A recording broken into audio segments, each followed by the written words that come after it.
Hi, everybody. I'm Karen Hartglass, and you are listening to It's All About Food. Today, we have two guests joining us, Sersie Blue, a health coach, and Gigi Carter, a certified nutritionist. Together, they created Healthy for My Purpose, a program birthed during the pandemic to address the impact of comorbidities and the disproportionate number of COVID-19 deaths in the Black community. Healthy for My Purpose is made up of several programs and resources designed to help Christians take care of their health. It includes Healthy Christian Woman Boot Camp, Daniel Fast, a Bridge to Healthy Living 4-week program, Daniel's Plate Recipe website, and the Healthy for My Purpose podcast. And there's a lot more on them, but I'm going to let them speak for themselves. Welcome, both of you, Sersie and Gigi. Hi, welcome. Thanks for having us. Thank you. It's a pleasure. I didn't know anything about you, and I'm excited to learn a lot more. I really appreciate this program that you've created. One of the most frustrating things that occurred during the pandemic, which isn't over yet. Yeah. But the thing that was most problematic was that our government did nothing about talking about nutrition as a prevention. And Right. we learned that the people that were most affected were those with comorbidities. Mm-hmm. And I think we wouldn't have had a pandemic if everybody was eating a healthy whole food plant diet. That's just my opinion. Yeah. So thank you for being there and filling this need. Yeah. We felt the same. And that's actually how Sersie and I came together. We had this kind of shared radical empathy around it when we started seeing the statistics of people, dying or having complications from COVID, and the hospitals filling up and running out of ventilators and setting up, facilities outside of the facility. You saw the parking lot with the tent, and it just got really insane. And we're like, hey, it doesn't have to be this way. If we got rid of the disease, this wouldn't be happening. And that's actually how our paths crossed, because of that. So I don't know, would you like, go ahead. I just wanted to say that I live in Queens, New York, and it was the epicenter in the beginning of the pandemic. So, I know all about all the tents and things that they created just to take care of the huge influx of people needing tremendous care. Did you want to continue, Gigi, with something? Yeah, tell us how we met. You go ahead. Yeah, yes, please. I'll dive into that, because this is the interesting thing. I'm in Washington State, so I'm way in the Pacific Northwest. I'm so close to Canada. I mean, I hate to say it, but I could see it from where I live. It's that close. Mm-hmm. And Sersie's in the opposite end of the country. She's in South Georgia near Florida, like right on the border of Florida and Georgia. And what happened was when I started reading the statistics, and I felt compelled to write a blog article. So I engaged a lady who was helping me with my blog at the time to help kind of create an article around this topic. And it was really targeting the Black community, and specifically because when you heard the news reports and you heard some of the politicians coming out, they were making the claim that the reason why more Black people were affected by COVID was because they were in higher risk jobs. That was kind of the rationale for it, right? Mm-hmm. And there was a study done out of Rush University,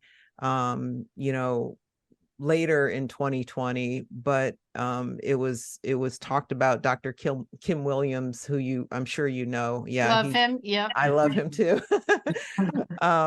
He wrote he was a part of a paper and shared some data that it was absolutely disease risk based. So it wasn't just because if you're Black, you're more at risk. It had nothing to do with the race component. It was just that more Black people had a chronic illness or comorbidity, and that's why they were being affected the most during the pandemic.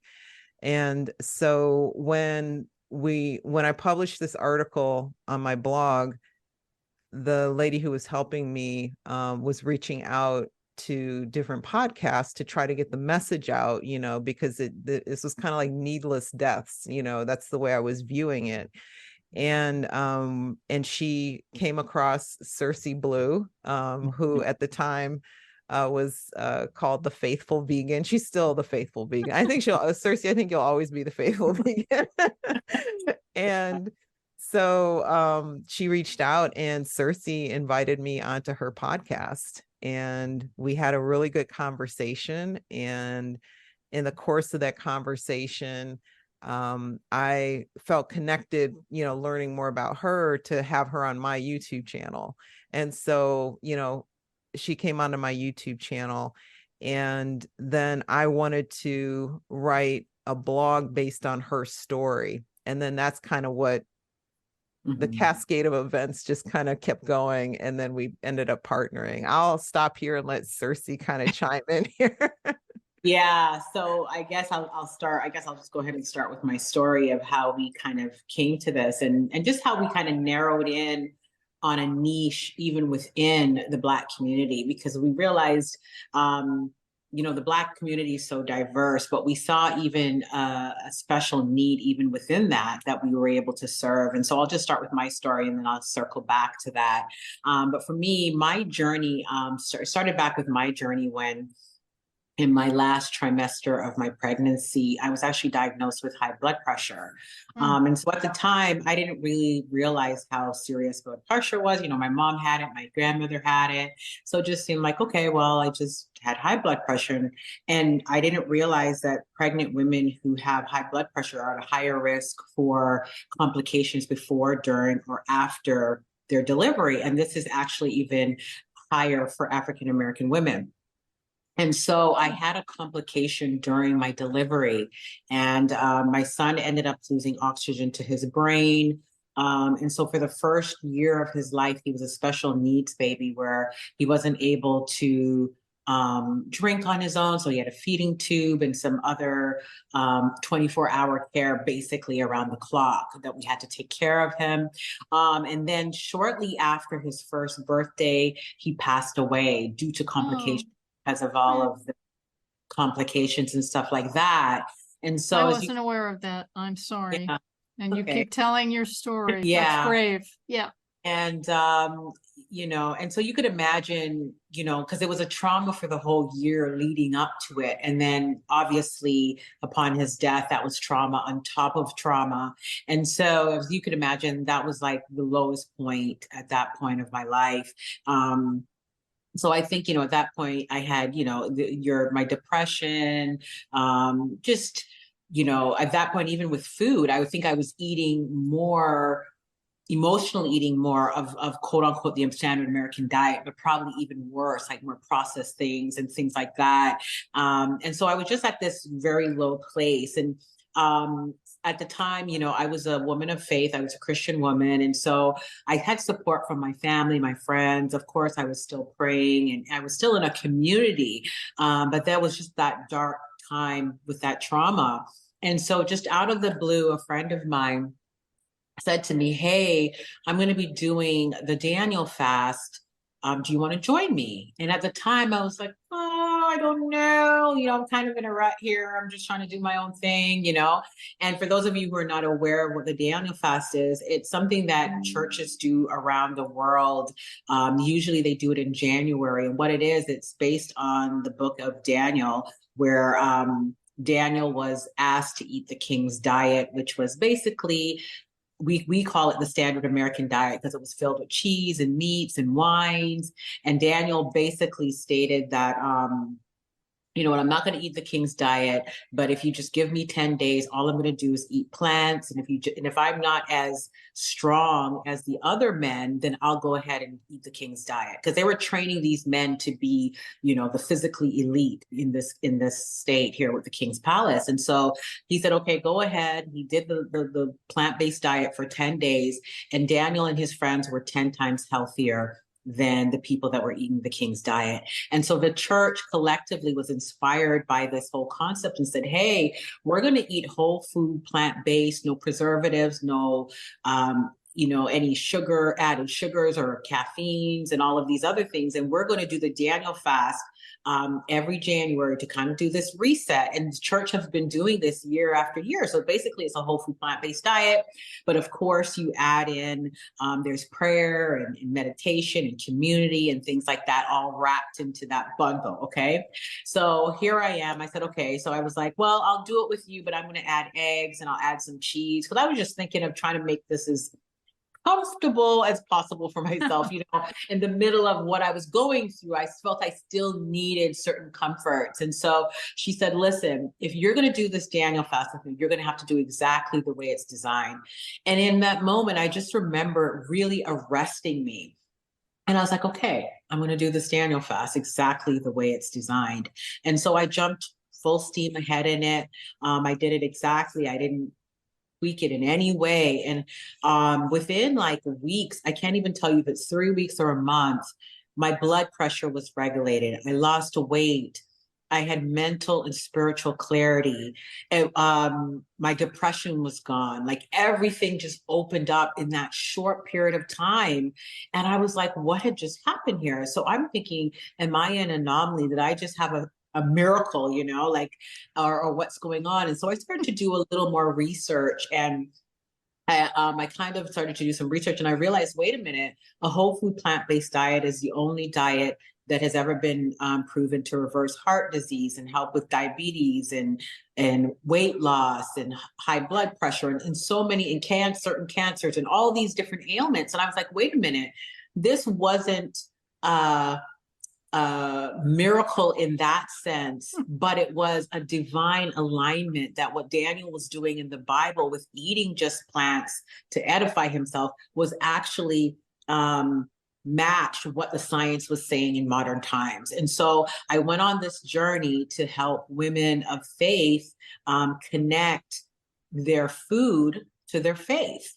Like there was this connection there. And so to circle it back to where Gigi was talking about the Black community, we saw this gap within the space because we were reading a study and it was saying 80% of Black women find faith important to them and use it to make important decisions in their life. And I said, wait a minute, there is a connection here. If Black women are using faith to make decisions about jobs and marriage and personal decisions, what about if they started to use their faith to make decisions about their health?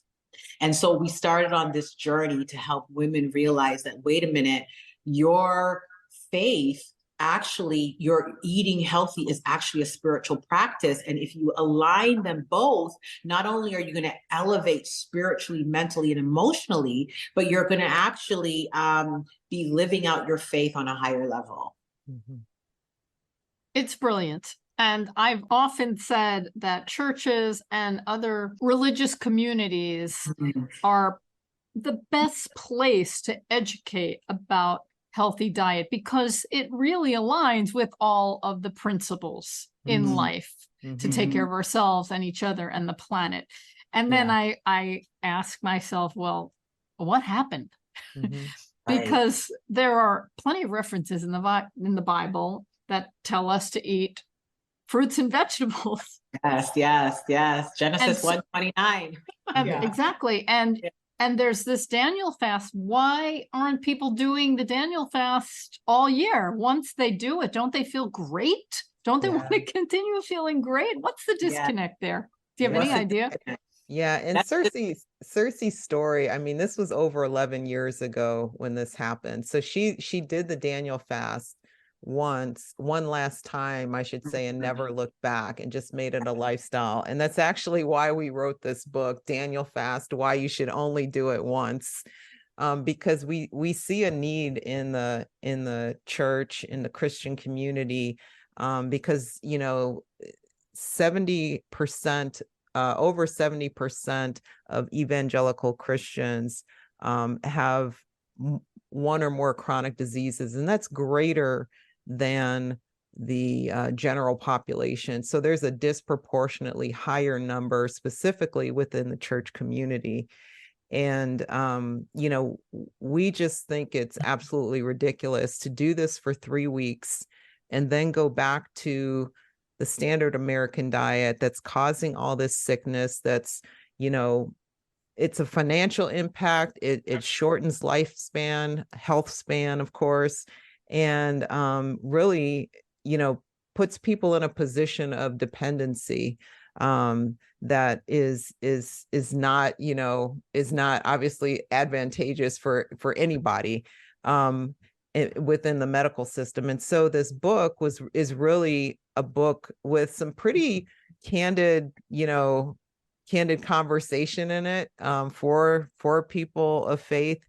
And it's really equipped with, you know, why you should only do it once, and gives you additional resources like a journal and some recipes. And so we're really excited to be getting this out into the world. And I think one other thing, and Sersie, you've mentioned this before, but Dr. Greger has said that the Daniel fast was the first clinical trial to support a plant-based diet. Yeah. So, yeah, Michael Greger is a very entertaining person. Not only is he brilliant, but he does everything with humor. Yep. Yes, he does. So this is a book that's coming out very soon. What's the release date? It'll be released September 8th. So just in a, you know, from the time we're recording this, in another week or so. And it will be available on all online book retailers, of course, Amazon and Barnes and Noble and others. But we're super excited because it does combine both scripture as well as science. So we do reference a lot of different studies to support the claims that we're making in this book. We've gotten endorsements from Dr. Furman, Dr. Joel Furman, as well as Dr. Neil Barnard, and as well as people, you know, in the church community. So we are super excited to be getting this out into the world, and really hope and pray that it helps people, you know, extend and improve the quality of their lives. I hope it sells as many books as the Bible. Oh, thank you. Thank you. That's a tall order. That's a tall order. So yeah. Well, I haven't read it, but I'm going to say I think it's a better book because of the message. You mentioned Dr. Joel Furman. He's a friend of mine, a colleague, and you may be familiar with one of his books, Fast Food Genocide, How Processed Food is Killing Us and What We Can Do About It, which he co-authored with Robert Phillips. And I remember I read it 5-6 years ago, so I may be a little off, but I remember him talking about the health of African Americans, especially those that were brought into slavery, and saying how they were likely to be healthier and stronger than their white counterparts. And yet it was made to believe through culture that they weren't, and it had to do with what they were being fed. And this has continued with the standard American diet and food deserts and poor access to healthy food. So these diseases and these comorbidities are not natural. Right. Yeah. And the study that I mentioned earlier about the COVID-19 complications and death, when you dig into the details of that study, when you isolate, when you're looking at other confounding factors around like education and all of that, income level, it was actually showing that the survival rate of Black people is actually higher for COVID than white people. But because when you take into consideration the comorbidities, then it obviously switches. But, when you look at the traditional African diet, you're talking like lentils and beans and vegetables and, plants. You're talking about a predominantly plant-based diet. And so when you look at our food environment here, it's very much designed to get Black people sick and keep them sick. They don't want them dead, but if they could keep them sick, it creates an economic system of recurring revenue stream in multiple places. So, yeah. Oof, yeah. So, I'm going to say it again. I think you're doing a wonderful thing, and I would like your book to sell out and as many as the Bible has sold. It should be like for people that are buying the Bible, they should get this book with it. I don't know what that type, but like an add-on. Or maybe, no, I don't how think we'll about be able to compete. this is a book that should be in all hotels, right? In the little nightstand. Okay. I just like putting these things out to the universe. Yes. But I think what you're really trying to say is, as in the faith community, our health should be part of this paradigm that we're trying to seek to elevate. Like a lot of times we focus so much on our spiritual and our emotional health, but a lot of times we forget that our physical bodies, what we put into our mouths, how we treat the environment, all of these things are spiritual practices. And if we are not aligning that, we can be so completely out of alignment. And check out what happens. Number one, you lack the spiritual and mental clarity. So you're not even really functioning at that level that you could be. And then two, a lot of times you find that because we're dying early, or we don't have the energy, or we are unable to really fulfill our God-given purpose here on earth the way we should. And so what we're doing is that we're actually hijacking God's mission in our lives when we're not healthy. And so by doing the Daniel Finds Bonds, by getting the message out to the church that, listen, getting healthy is a part of God's mission. It's about, you won't be equipped to do all of the wonderful goodness that God has endowed in people to do across this earth if they're sick, if they're cutting their life short, if they're getting a heart attack at 45 and they had so many things to do until the age of 90. There's that 45-year of a mission lost. Mm-hmm. So yeah, so that's where the healthy for my purpose comes from. Yeah. I'm just curious, Sersie, in Georgia, what is it like, the community, and how receptive are they to your message? I think Georgia has a very different culture, and there are many cultures in Georgia, and there are many opposing cultures, unfortunately, but I think it's different than in Washington. Yeah, for sure. I think because this is more of the bacon, the hog, the certain traditions around Southern lifestyle, I think it's a little more difficult. But I will say that a lot of people are becoming a lot more open now than it's ever been, because I think there are so many boots on the ground that are speaking to different audiences. And this is why it's so important that we don't all have to be speaking to the same people, but we need to find who our audience is and speak to them. And I think because we have so many diversity of people coming out, vegans that look, of different races and different cultures, that it's starting they're starting to open up to the message. And I think that's positive. Yeah. And I didn't share this earlier, but I went vegan in Mississippi. I was living in Mississippi when I went vegan. Yeah, in 2012. There was no Whole Foods there at the time. Mississippi is one of the most unhealthy places in the United States. It is. But I'll tell you, when I went vegan in Mississippi, all of a sudden, there were people who I interacted with, to be able to learn how to be vegan, and I just had the farmer's market and the Kroger grocery store, and there's a Piggly Wiggly, you could still go vegan in Mississippi, in Louisiana, in Arkansas, in all those places. And what I have learned over the 11 plus years I've been vegan, and in the 3+ years Sersie and I have been doing this, is that it's very easy to kind of take this generalized populist view of, where's the likelihood, what's the likelihood of someone receiving our message?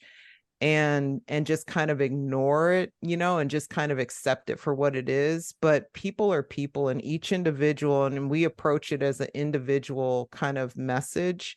We're talking to one person at a time, so to speak.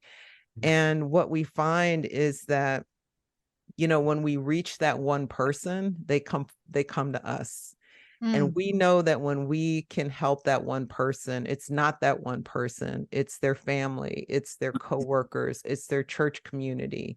And then they bring us into their community, and then we work with them. So it just kind of, multiplies. And people, when they understand, when they look at, when they make that switch in their head, we always talk about making the connection.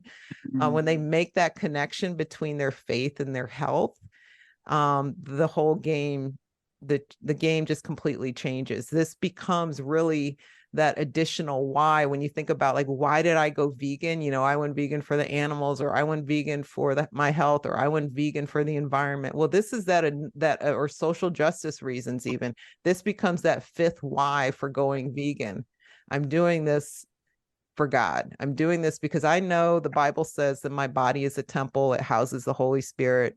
And I can't treat my temple like trash. I can't trash my temple. I have to stop that, because I know that's not what God wants for me. And people who are really, of deep faith, they know what God is telling them to do and not do. They know that. They get nudged because people like me show up in there, and Sersie shows up in their Facebook feed, or or someone tells them about us, and they had already been thinking about it, but this is just that other indication that, yeah, I need to do something. And so that's pretty exciting. So I try not to look at, the generalized too much, but really hone in on, really just surgically trying to find those people, and then just letting it spread. Yeah. Gigi, what was your aha moment in Mississippi? For going vegan? Yeah.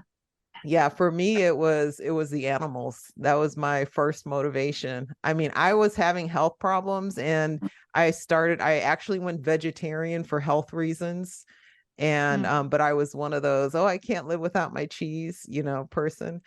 And over the course of 6 months, I transitioned to a vegetarian diet, and I was vegetarian for like maybe a month, and then I watched 2 documentaries back to back. It was Forks Over Knives and Earthlings.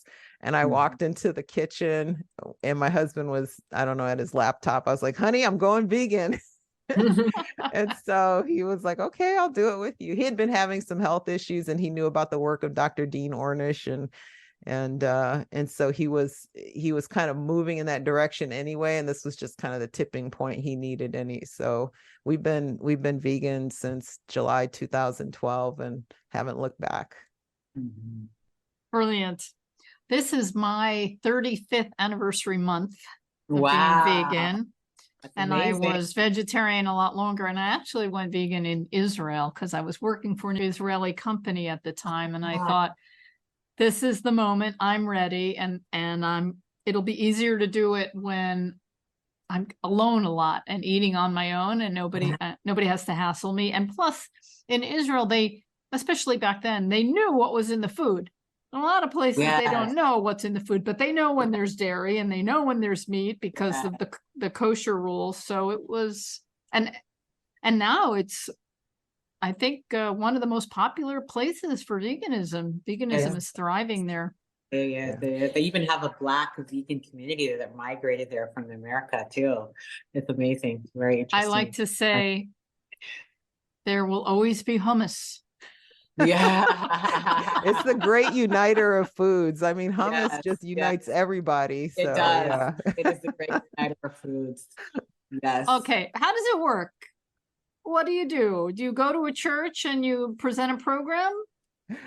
We actually are in the process of booking speaking engagements with different churches about the book, just to get the word out to them. But, a lot of our the way that we reach people is, through Facebook, through social media. We've got a Facebook group called Daniel Fast, A Bridge to Healthy Living, with over 10,000 members in it. And then we've got a recipe website called danielsplate.com. with healthy, whole food, plant-based, no oil recipes. I mean, it has like nuts and seeds and avocados. That's kind of the healthy plant fats, but it's a no oil, no added sugar, everything's sweetened with fruit, and super healthy. And so it's through our Facebook group and our email subscribers that we reach them. And we've got some different programs. We've got a 5-day Healthy Christian Woman Boot Camp, which is very power packed and life changing for a lot of people who go through it. And then from there, if they want to continue, we also have a 4-week course that you can get lifetime access to, and it's interactive as well. So kind of a group coaching type model. Yeah. But we always tell people, if you're curious, start with the 5-day Healthy Christian Woman Boot Camp, because we really guide you through really a self-reflective process of combining your faith and your food. On day 1, we talk about why it's important to have a God-centered self-image when it comes to your health. On day 2, we talk about this big one that I think holds a lot of people back, is breaking our addiction to food. And then on day 3, we talk about breaking generational patterns of poor health, because a lot of people are like, well, my mom had this and dad had this, so I'm destined to have this. And so we talk about the truth behind that and how to break generational patterns of poor health. And then on day 4, we talk about the courage to take action, how to put your money where your mouth is, right? How to move past what you think you want to do to be able to do it. And then on the last day, we talk about your health is your wealth. And we talk about what Gigi kind of alluded to, with some of the financial gains in the industry that's playing you in this system, and how you have to ask yourself, do you want to play in this system, or do you want to be free, overall, and for your health, and make a difference for the world? The generational impact, I think, is probably the most profound. We're all influenced by addiction and what we're manipulated to consume, all cultures, but specifically the Black community in the United States, and with slavery and what happened afterward. It's difficult to kind of, I don't know, but I'm imagining after generations, there are just things that are accepted, and also things that you want to believe are part of your culture, and holidays and family, and those things are important. And then you find out, oh, this isn't good for me, and this wasn't what we initially created for ourselves and our well-being. That's a big one. Well, yeah, and I think it's the way you look at it too, because a lot of times people assume that traditions are law. There's this legalistic mentality around them, and the reality is that they don't have to be that way. Traditions can be altered but still honor the tradition. It's just how you're preparing the food. Like I always use the example of collard greens, because I'm biracial, and when I would go to the house of an African-American relative, for example, it was cooked to death with some sort of ham hock, loaded with salt. And it would just be, that would be collard greens. But, when you eat it on a plant-based diet, first of all, you're not cooking it to death, because you still want to keep as much of the nutrient density as you can. And you season it with things like smoked paprika and onions and garlic and spices. And it's still super delicious, super tasty. You're still honoring the tradition of having collard greens. You're just making it in a different, healthy way. And I think that, when the reason why tying in the scripture piece and the Bible piece is so powerful is because when you really look at the Word of God, and you meditate on it, and you make that connection, again, all of a sudden that family tradition doesn't become quite as important, because, the question comes down to, okay, do I continue down this path of high blood pressure, heart attack, dying at 50 like my mom did, my grandmother did, and then my daughter following suit, or do I adjust my quote unquote tradition so that I break this chain of bad health in my family so that I can live to be 90, 100 or whatever. And my daughter can grow up and live a long, healthy life. That's the choice you end up making. Is that tradition really worth that or not? And so I think when people are rational about it, the tradition becomes, okay, I'm going to change this tradition. Or enhance it. How about that? Elevate it. Elevate it. Yes, I love that. Yeah, absolutely. There are good things about traditions, and sometimes there are not so good things. Right. I mean, slavery was a tradition for white people in the South. And it's like, and they used the Bible to they did condone it. They did. Yeah. Yeah. So we can make better interpretations. That's right. Yeah. That are better for all of us. Okay. You wrote this book, and did you learn anything while putting this together that you didn't quite have before, or was it all obvious and clear? That's a good question. I think for me, because I'm a nutritionist by training, that's my background. And for me, writing the nutrition part of it was something that I was very familiar with, the science piece of it, the business piece of it. But the part that was more of a learning for me was when I was writing the sections of the book pertaining to food and nutrition, was weaving in stories from the Bible that were applicable to what I was talking about. And that was really good learning for me as a Christian, in terms of really connecting the Bible to the nutrition science part of it. And I really enjoyed that process of doing that and learning about it. So that was for me, but I don't know, Sersie, if you have for me, it really just solidified, because I think, we have been building this message for 3 years, and I think the book really solidified this idea that we're of the whole concept of Daniel being in the Bible and refusing the king's diet. It just made 2023 illuminate to me, in the sense that we have to refuse the king's diet in 2023. And so I just really developed a deeper passion around that particular message, to say, how can we be a Daniel in modern times? It's pulling out something that you read all the time, but saying, wait a minute, I could be a Daniel in my own life, and I could refuse the standard American diet. I can refuse the king's diet, and I can be 10 times healthier. When you look at the studies, Gigi pulled a lot of them out from the Seventh-day Adventists that were plant-based. All the studies that they used to prove a lot of some of the scientific articles was the way that they ate, and they are 10 times healthier than the rest of the population. So we have the living proof just when you look at it. But I feel like all of us, we all have to refuse the king's diet. And so that's what kind of gave me some joy there.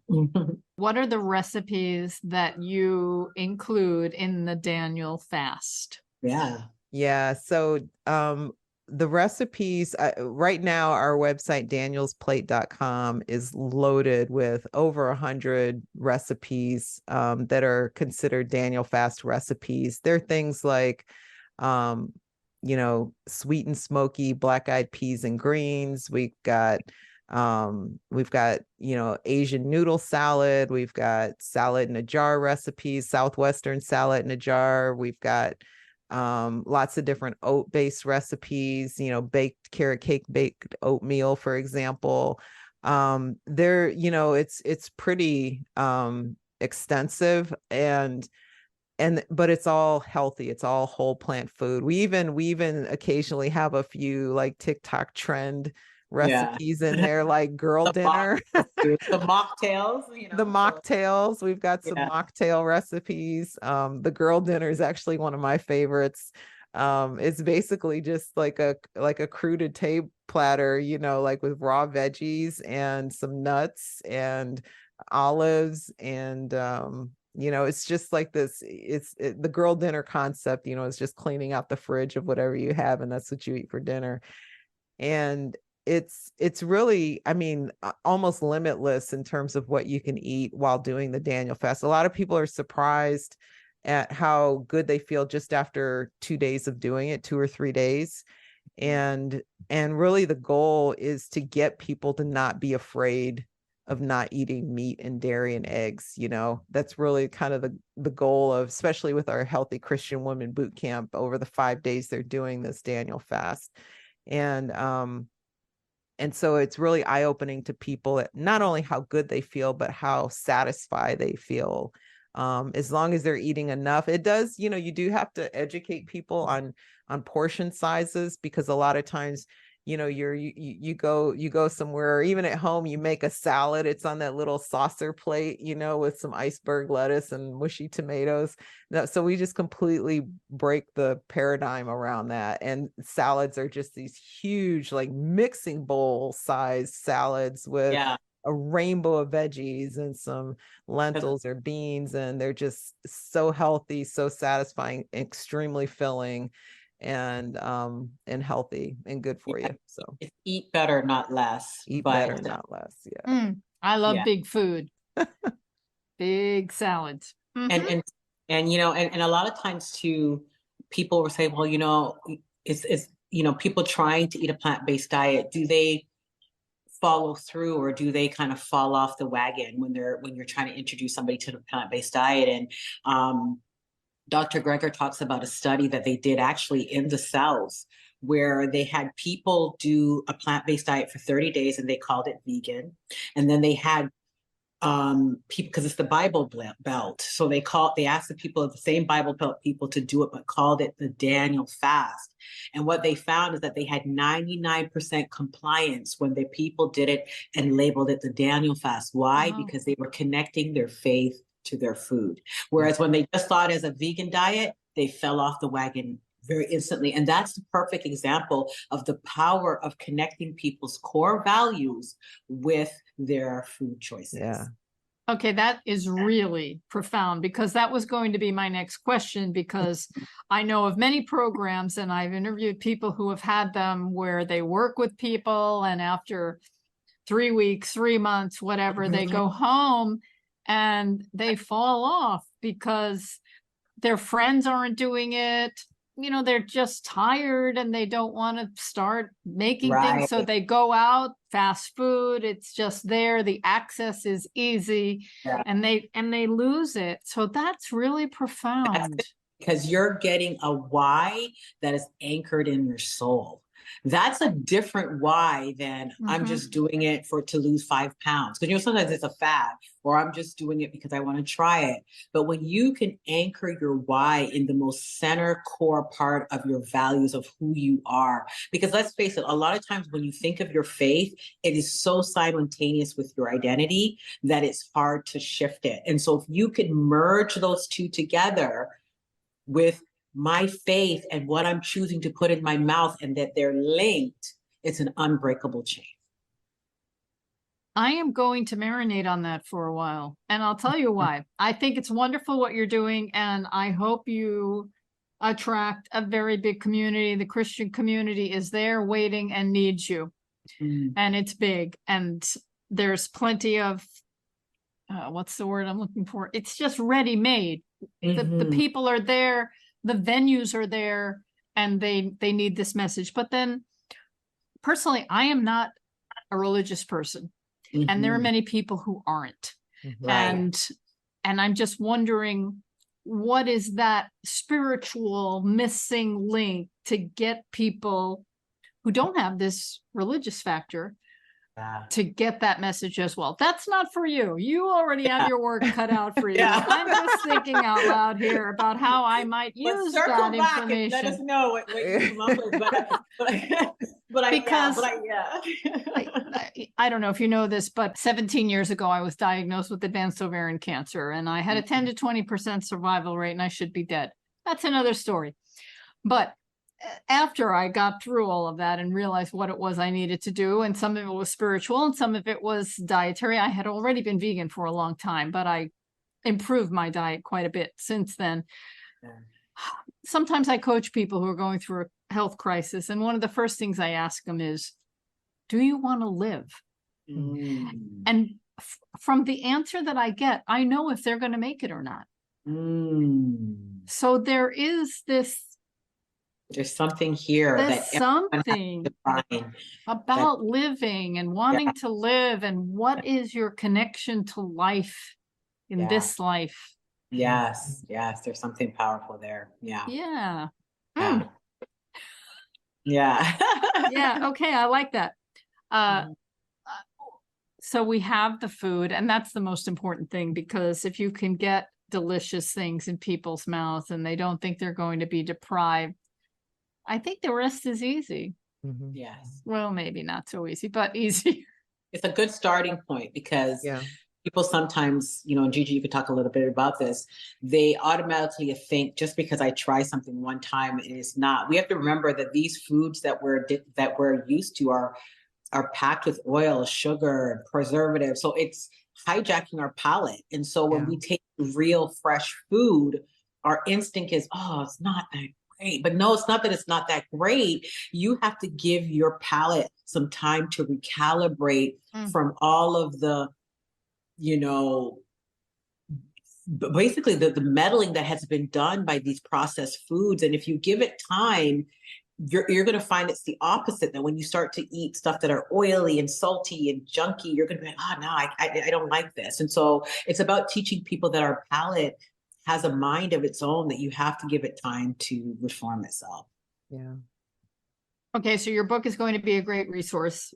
But Yes. aside from that, or maybe it's recommended in the book, videos, films that people can watch. So you Yeah. mentioned a few already, but have you seen They're Trying to Kill Yeah. Us and The Yeah. Invisible Vegan? Yeah. Yes, we have. Yes, we have. Yes, we have. Yeah. We saw both of those.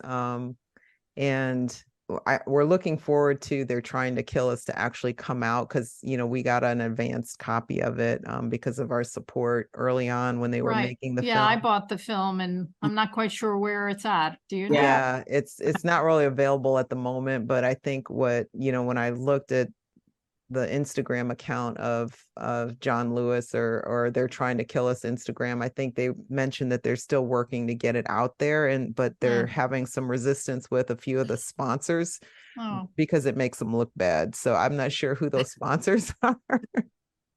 That was just, it was, I'm not quoting it, I'm just kind of sure. paraphrasing generally. Right. So but hopefully they'll get that movie out, because more people definitely need to see it. In the meantime, what we've been doing with our boot camp for people who sign up is we walk them through those connections. So we educate them on business models, and we show that link between chronic disease, dependence on pharmaceuticals. We show the link between lobbying money of different drug companies and different medical companies back to politicians on both sides of the aisle, and show what a big moneymaker it is. And then that's where people are either going to be really pissed off, quite frankly, and say, I don't want to be a part of this, and I got to get out of this. I don't want this to be my life. And so they get mad enough where they're just like, I'm going to try something different. And so, we try to shed light on it in a way, but also, tie it back to it. And by the way, this is what, when you go back to Genesis 1:29, that was kind of God's perfect design for us before sin entered the world, was to eat plants. And animals were to eat plants. Animals weren't eating other animals back then. Design was everybody ate plants, animals and people. And as soon as sin entered the world, all that changed. But when people really take that to heart and then link it to their calling in life, all the evidence points in the direction: go vegan, go whole food, plant-based vegan. It's like, I don't want to be played anymore by a system playing me. It's connected to what the Bible says. I feel good when I do it, and so then when you start running into those daily obstacles, it becomes a little more tolerable to figure it out. Okay, I'm in the middle of Louisiana. True story for me. I'm doing a bike race in the middle of Louisiana. I need some food, and for me, I just go to Wendy's and just order 4 baked potatoes. And it's like, just because I need potassium, and the carbs to fuel me. And then when I get to a place where I can eat a proper meal, I do, but it's just, you figure it out. It doesn't become an insurmountable obstacle. It just becomes a mild inconvenience that you figure out, you deal with it, and you move on. Yeah. A baked potato is a very healthy food. Very, yeah. It's got vitamin C, iron, all kinds of great things in it. Absolutely. And I ate 4 of them. Do you talk about gardening or farming? And I ask that because when we talk about the government and we talk about history, especially here in the United States, I know the African-American community had a tremendous amount of knowledge in farming, and the government did not make it easy for many of them to transition to own their own farms. And it still goes on today in terms of securing loans for farms.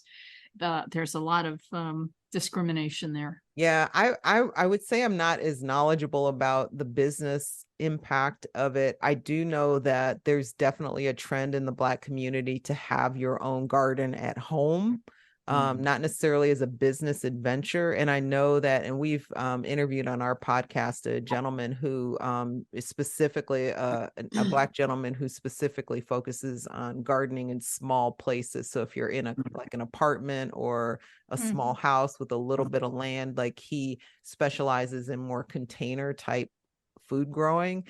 And so we are very supportive of any kind of gardening that you do at home. I mean, not just for food and, healthy food sources, but also just the movement part of it and the working in the garden and getting away from Netflix and, all of that, to just get out there and touching nature, growing your own food and, getting that exercise in the process. So we're huge fans and supporters of that. Did you say that the Daniel fast normally occurs in January? Yeah, for a lot of churches, that's when it typically, some churches will do it, throughout, like they'll do it like in April or July or something, but most, I would say over 90% of them will do it in January. Well, I'm thinking of Veganuary. That's what this is. Yep. Yeah. And then Veguary. Yeah. Are you familiar with the African Vegan Society's Veguary? Yeah. Okay. I think that's a great connect. You may have already spoken with Brenda Sanders. No.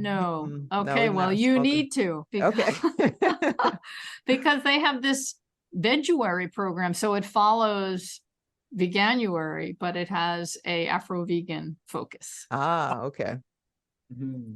Yeah, and the Daniel fast would just fit right in there. Yeah. We kind of look at it as the Daniel fast is a faith-based veganuary. Yeah. Is really kind of the way we've been viewing it and articulating it to people who are trying to figure out what we're doing. Is there anything we didn't talk about? Anything you want to include that we didn't cover? I don't think so. I would say, the big thing is get the book, Daniel Fast, Why You Should Only Do It Once. If this intrigues you and you want, more interaction, you want to go through the 5-day Healthy Christian Woman Boot Camp that we've got coming up in January. That's a huge one. It's not a big ticket item. It's under $50 for all 5 days, and you get the resources you need. We go live every single night for 5 days and very interactive. There's homework, so there's accountability, lots of learning, a whole bunch of aha moments. Let's just say, that emoji with the head blowing off the top. That's what people's reactions are when they go through that boot camp. It's very mind blowing, just because it's different and something that nobody else is doing right now. Thank you. I have really enjoyed hearing your stories and hearing about your work. I'll say it again. It is so very needed. Yeah. So Sersie Blue and Gigi Carter, thank you. Thank you for what you're doing and for joining me today on It's All About Food. Thank you. Thank you for having us. All right, go forth and do it. All right, thank you again. All right. Okay, bye. That was Sersie Blue and Gigi Carter, the the co-authors of the new book, Daniel Fast Why You Should Only Do It Once, and that'll be out very soon. I hope you enjoyed our conversation today. I'm Karen Hartglass. You've been listening to It's All About Food. You can find me at responsibleeatingandliving.com and send comments and questions to me at info@realmeals.org. We have many recipes at responsibleeatingandliving.com for you. I put this out there from time to time. If there's a particular recipe that isn't vegan that you like, that's a family tradition, or just something you crave from time to time and you don't know how to veganize it, that's what we're here for. So you can let me know and I'll take a try at it, take a stab at it. Can I put it that way? Thanks for listening. Thanks for caring. Thanks for being with me on this journey, eating a whole food plant diet, eating a cruelty-free, good for the planet, good for our bodies diet. I've been doing it for 35 years, as I mentioned before. It's something to celebrate. So let's do that. Have a delicious week, everybody.